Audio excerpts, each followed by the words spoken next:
Hello mga kanayon, at nandito naman tayo sa ating pinagtatrabahuan.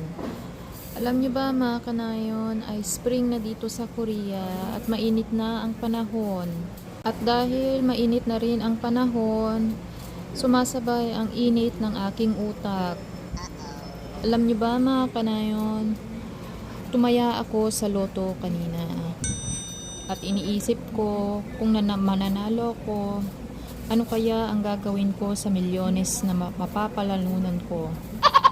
Hindi pa nananalo ang inyong kanayon pero nag-a-advance na siya kung ano at nagpaplano na kung ano ang kanyang bibilhin.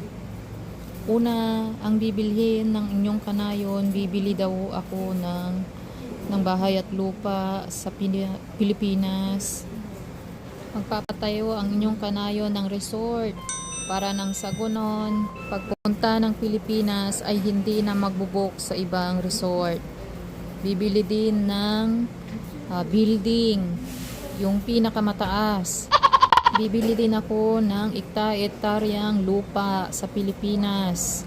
Bibili din ako ng apartment dito sa Korea, yung pinakamalawak. Bibili din ako ng eroplano para nang sa ganun ay libre na ako sa ticket pag pumunta ng Pilipinas.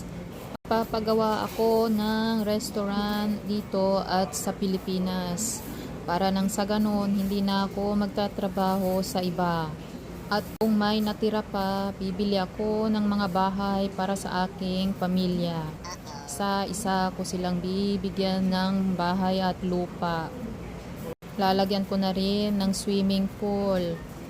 Sa mga pag-iisip ng mga bagay na yon, alam niyo ba na nag-o-overheat na ang utak ko dahil sa dami ng gusto kong gawin at gusto kong bilhin. Napapatulala na lang ang inyong kanayon at magpapakain ako sa buong barangay namin. Kayo ba mga kanayon, ano ba ang gusto nyo na bilhin at gawin kapag kayo ay nanalo sa loto? Kasi ako nililista ko na talaga.